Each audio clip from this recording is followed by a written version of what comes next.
Hello students, welcome to the B.B.A 5th semester business law session. So in our previous class, we had finished about the bailment. What is bailment? Definition, the elements of bailment, the rights and duties of the bailee and the rights and duties of the bailor. We have studied these aspects.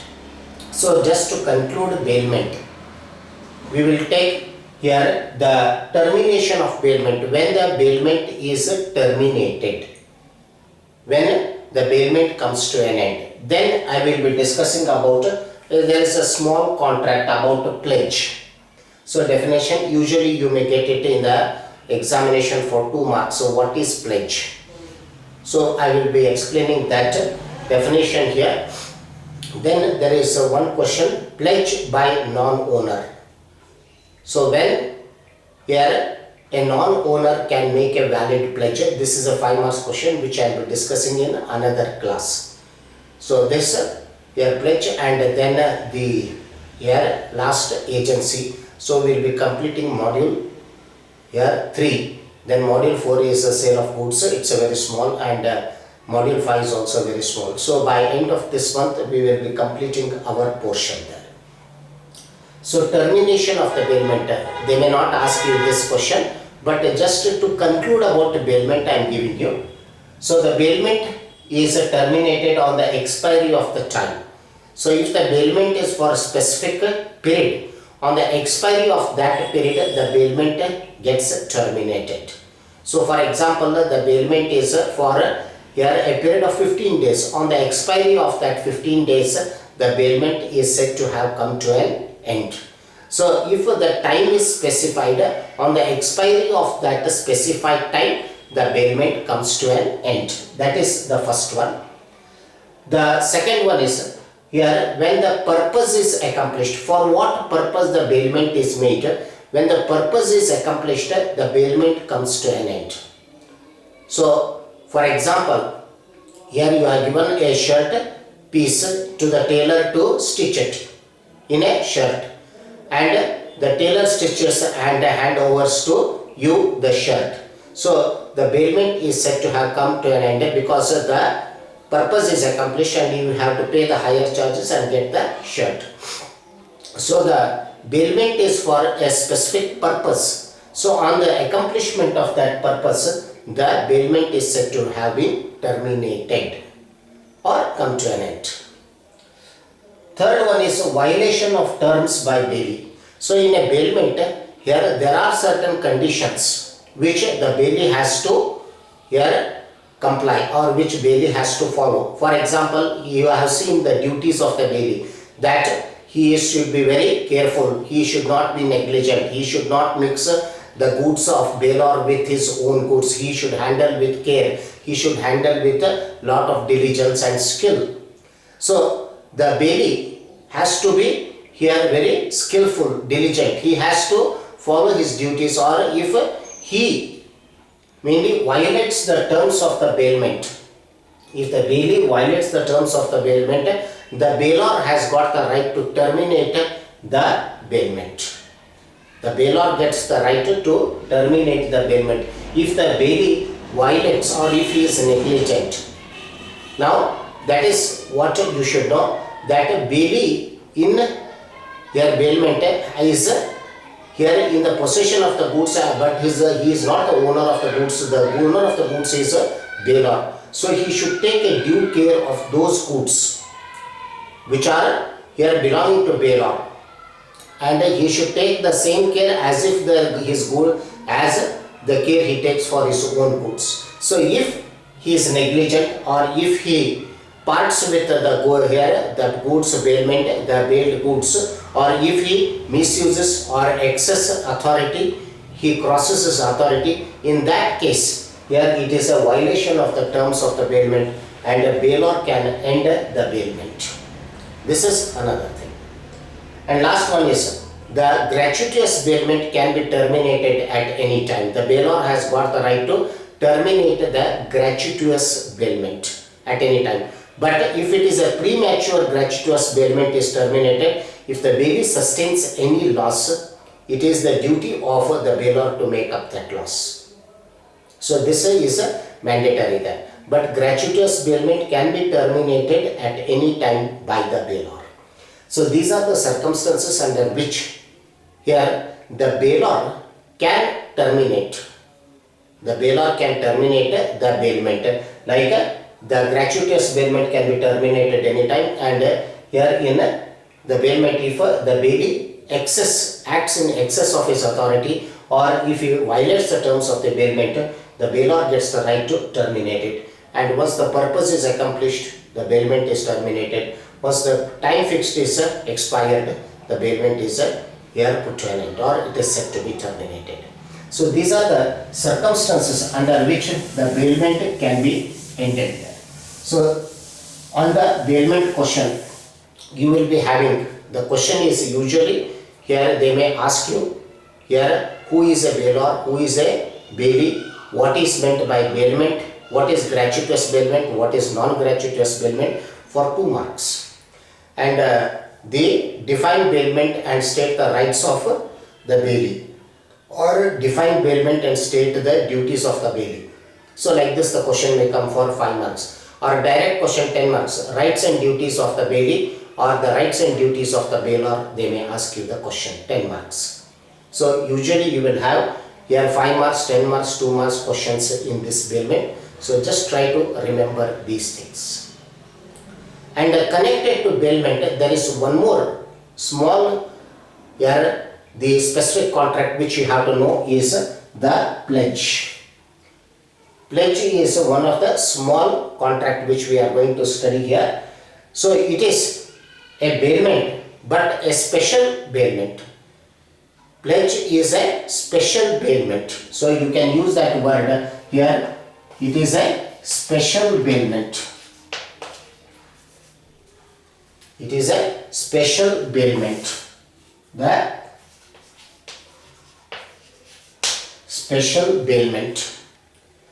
Pledge is a special bailment of goods as a security to the debt, as a security to the debt, or fulfillment of a promise. So 3 important ingredients. Pledge is a special bailment. So it is the first one. Second one as a security to the debt, and the third one is fulfillment of the promise. So there is no much difference between bailment and pledge. But why that different word is used, you should understand, and what is the basic difference between bailment and the pledge. So pledge and bailment, if you study, so the definition is itself clear. Section 172 says that here pledge is also here a bailment, but a special bailment, where the delivery of the goods is there. Delivery of the goods is there, but not for here some reason. So if it is some reason, it will be bailment. So here it is a specific purpose. The goods are delivered, the goods are bailed for specific purpose as a security to the debt. As a security to debt or fulfillment of a promise, the goods are delivered. If this is here mainly the purpose, then it is pledge. So you cannot use the word bailment here. So if the purpose is some purpose, if the goods are delivered for some purpose, means it is bailment. So where it is specifically the goods have been delivered as a security to the debt here or fulfillment of a promise, it is a pledge. For example, here A here borrows 1 lakh from B. A has borrowed 1 lakh from B. So here A here mainly delivers his gold ornaments. He delivers his gold ornaments to B as a security to the debt of 1 lakh. So whatever debt he has taken as a security for that, the gold ornaments are delivered by him. So the purpose here is as a security to that debt, and once the debt is cleared, the ornaments will be returned back to A.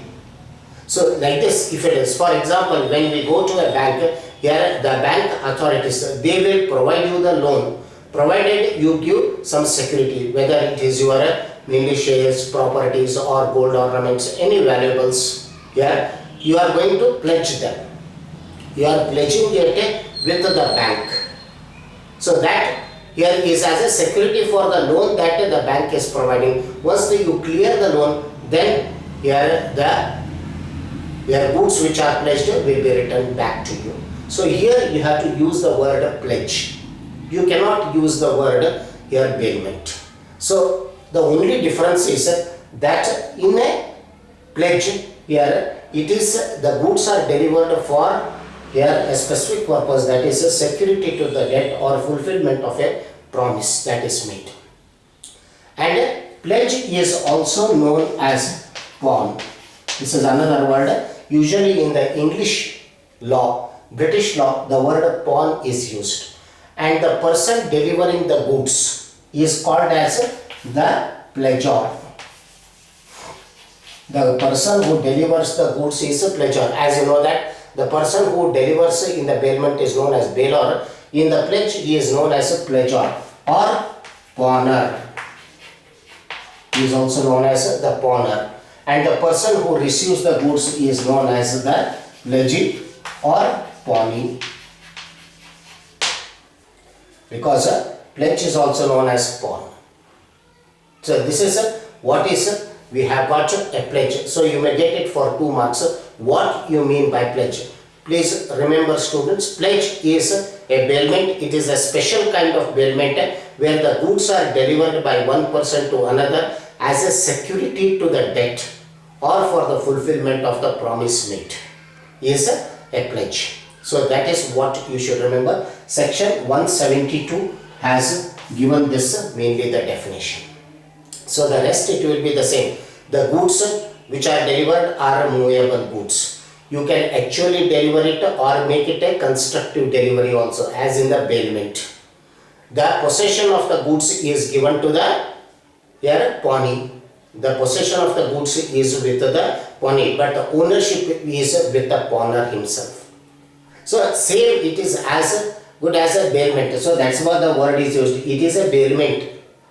It is a bailment, but it is a special bailment where the purpose is very specific, that is as a security to the debt. So that's why we find here rest of the things is here it is a contract. Pledge is also a contract, means it should fulfill all the elements of section 10 of a valid contract.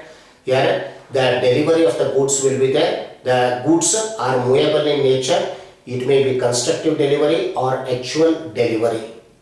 Goods may be actually delivered or here constructive delivery may take place. And the ownership is with the pawner himself. The pawnee is getting only the possession of the goods. The possession of the goods is there. So here this is what we mean by the term the pledge. So this is one of the here important contract. It should be read along with the bailment. It should be read along with the bailment. And here one question, 5 marks question you can expect in the examination. Can a non-owner make a pledge? A non-owner. I am telling you who is the non-owner. He is the pawnee. Pawnee is a non-owner. Can a non-owner make a valid pledge? So can there be a non-owner? Usually owner has the right to make the pledge, but can a non-owner of the goods can make a pledge or not? So this is the question, 5 marks question that we are going to discuss in the next class. That is here pledge made by a non-owner is valid under certain circumstances. Just remember the first statement here, non-owner doesn't have the right to make the pledge. It is only the owner has the right to make the pledge. However, in certain circumstances, non-owner can also make a valid pledge. So what are those circumstances? We will be discussing in the next class, and that is a 5 marks question from your examination point of view. So this I will be completing in my next class, and then I will start with the agency. On completion of the agency, module 3 will be completed. Then Sale of Goods Act and the other acts. So the rest are very small acts, so we can complete it very easily. So we will continue it in the next class here with the pledge by a non-owner.